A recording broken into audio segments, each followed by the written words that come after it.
ভাই ব্রাদার আসসালামু আলাইকুম। আশা করি সবাই অনেক ভালো আছেন। আজকে এমন একটা বিষয় নিয়ে আপনাদের মাঝে কথা বলবো যে বিষয়টা নিয়ে কথা না বললে নয়, যে আমাদের দুই বাংলার ভাইজান number one superstar Shakib Khan অভিনীত তাণ্ডব, ইয়েস, তাণ্ডব সিনেমা এবারের ঈদে আসবার কথা এবং আসার পরিকল্পনা এবং প্রস্তুতি নিয়ে আমাদের তাণ্ডব সিনেমার তৈরি হচ্ছে। প্রত্যেকটা কলাকৌশলীর দিক থেকে প্রস্তুতি নেওয়া হচ্ছে এবং কি আমার সম্ভবত আমার জানা মতে যে এডিটিং প্যানেল থেকে হয়তো এডিটিং শেষ করার পর সেন্সর ছাড়পত্রও অলরেডি পেয়ে গিয়েছে বা হয়তো পাওয়ার পথে, প্রসেসিং এ থাকতে পারে বিষয়টা, বা পেয়ে যেতেই পারে আর কি। তো আনকাট ছাড়পত্র পেয়েছে, আমরা বিষয়টা শুনতে পেয়েছিলাম।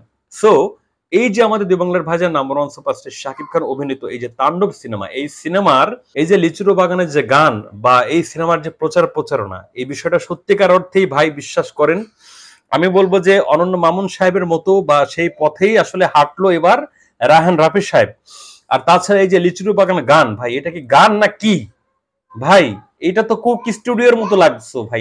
আমার মনে হয় কি যে এটা কুক স্টুডিওতে এটা শুট করা বা কুক স্টুডিওর গান। এটা কোনো গান হইলো ভাই?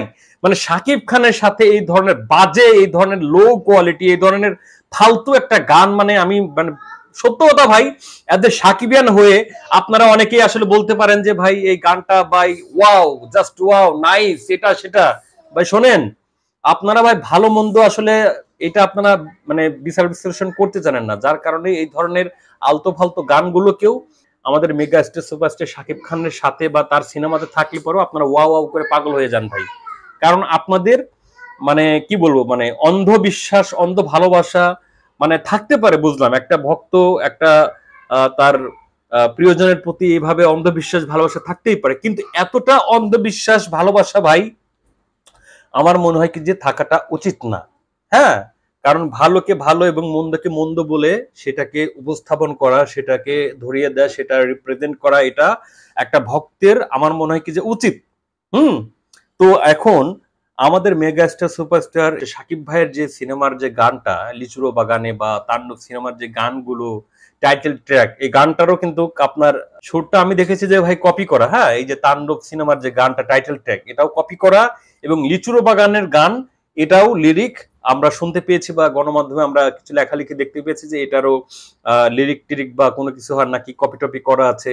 সো এই ধরনের লো বাজেটের গান ভাই আমি বলবো যে হতে পারে ভাই, এখানে অনেক আর্টিস্ট আছে, ভিজিএম এর কাজ কাম আছে, বা আপনার মনে করেন যে এই যে সেটটা সাজানোর এখানে অনেক কস্ট আছে।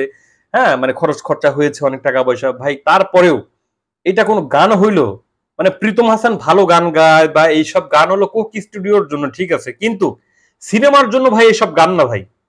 একটা ধুম ধারাক্কা গান থাকবো, ঠিক আছে, হ্যাঁ, লাগে উড়া ধুরা, তারপরে আপনার এই যে চাঁদ মামা চিমটি দেওয়ার জারে, হ্যাঁ। তো এই ক্যাটাগরি মানে এই মানে এইসব ক্যাটাগরি গান থাকতে হবে ভাই একটা সিনেমাতে, ঈদের ইমেজ তৈরি করতে এবং ঈদের হাইপ তুলতে, দর্শকের মধ্যে আনন্দ উদযাপন তৈরি করতে ওই ক্যাটাগরি গান লাগবে।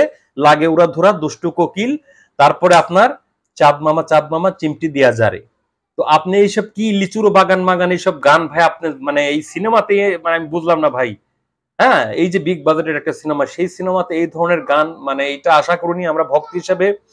সো আমার তো ভাই একদম মন থেকে উঠে গেছে। হ্যাঁ, মানে প্রথমে টিজার বা আপনার ফোরকাস্ট যে ভিডিওটা, সেটা ঠিক ছিল, সেটা ঠিক ছিল, বা টাইটেল ট্র্যাকের ভিডিওটাও ঠিক আছে, কিন্তু টাইটেল ট্র্যাকের যে আপনার সুরটা, এটা কপি করা হয়েছে ভাই, এটা পুরাটাই কপি। হ্যাঁ, আপনার বরবাদ হয়ে যায় এরকম একটা গান আপনার ইন্ডিয়ান পোলাপাইন ওরা বাইর করছিল একটা গান, বরবাদের একটা গান। তো সেই গানটার সাথে আমি অলরেডি দেখতে পেয়েছি যে একদম সেম টু সেম হুবহু আপনার মিল রয়েছে ভাই। ঠিক আছে, মানে গানের যে আপনার একটা সুর, সেটা মিল রয়েছে। সো এই যে বরবাদের গানের সাথে টাইটেল ট্র্যাক আপনার তাণ্ডবের যে গান, তাণ্ডবের যে টাইটেল ট্র্যাক গানটা, এটার যে মিল, এই মিলটা এখন আমি আমার অপিনিয়ন থেকে আমি আমার কথাবার্তাগুলো শেয়ার করেছি। আর মাত্র মাঝে দু একদিন আছে ঈদের, সো বেশি সময় আর হাতে নেই। এখন এর মধ্য দিয়েও আমি আসলে হল কর্তৃপক্ষদের কোনো রেসপন্স পাচ্ছি না, বা ওইভাবে কোনো বুকিং টুকিং এর কোনো আওয়াজ পাচ্ছি না। অনলাইনেও কোনো পোস্ট বা এরকম কোনো আমি কিছুই দেখতে পাচ্ছি না। আর আরেকটা বিষয় যেটা বলতে চাই যে আফরিন নিশু এই সিনেমাতে থাকলে আমরা সিনেমা দেখবো না, বয়কট করবো, এটা সেটা অনেক কথায় অনেক সাকিবিয়ান, অনেক মানে সাকিব ভক্ত বা আফরান নিশো ভক্ত বলেছিল। তো এখানে এখন দিন শেষে যেটা হলো যে আহ আম দুধে ঠিকই মিশে গেল, আর ঝোরের আটে ঝরেই গেল। তো আমরা যেটা দেখতে পেলাম যে ভাই, যে দিন শেষে কিন্তু আফরান নিশো এবং শাকিব খান তারা একাকিত মানে মিলিত হয়ে তারা একটা কোলাবরেশনের মাধ্যমে অবশেষে একটা সিনেমা করেই ফেললো। তো এটা আমি বলছি না ভাই, কতটা মহৎ ব্যক্তি হলে যে এতটা দোষ গুণ ক্ষমা করে দিয়ে সেই মানুষটাকে বুকে জড়িয়ে তাকে স্থান দেয়া, এটা সত্যিকার অর্থে অনেক বড় একটা মহৎ ব্যক্তি না হলে এই ধরনের মহৎ কাজ কখনোই সে করতে পারে না। সো আমাদের mega star, global star, superstar Shakib ভাই যে কাজটা করে দেখিয়েছে, সো এই বিষয়টার সত্যিকার অর্থে প্রশংসা করে শেষ করা যাবে না। তো যাই হোক, আপনার কতটা এক্সাইটেড এবং এক্সাইটমেন্ট নিয়ে বসে আছেন তাণ্ডব সিনেমা দেখার জন্য। এবং আরেকটা বিষয় বলতে চাই, আপনাদের এই যে বিষয়গুলো আমি বললাম, হ্যাঁ, এই তাণ্ডব সিনেমার প্রচারণা থেকে শুরু করে শাকিব খান আফরান নিশু বিষয়টা, বা সিয়াম, বা সিনেমা হল মালিকদের প্রচারণা ওই ভাবে এতটা আমি দেখতে পাচ্ছি না, মানে হল বুকিং এর বিষয়টা আর কি। তো এই সকল প্রত্যেকটা বিষয় নিয়ে আপনাদের মধ্যে যদি কোনো মতামত থেকে থাকে, অবশ্যই অবশ্যই আপনাদের মূল্যবান মতামতটুকু কমেন্টস এর মাধ্যমে প্রকাশ করবেন। বন্ধুরা ভালো থাকবেন, সুস্থ থাকবেন এবং বন্ধুত্বের বিরত থাকবেন। ধন্যবাদ সবাইকে। আসসালামু আলাইকুম ওয়া রাহমাতুল্লাহি ওয়া বারাকাতুহু।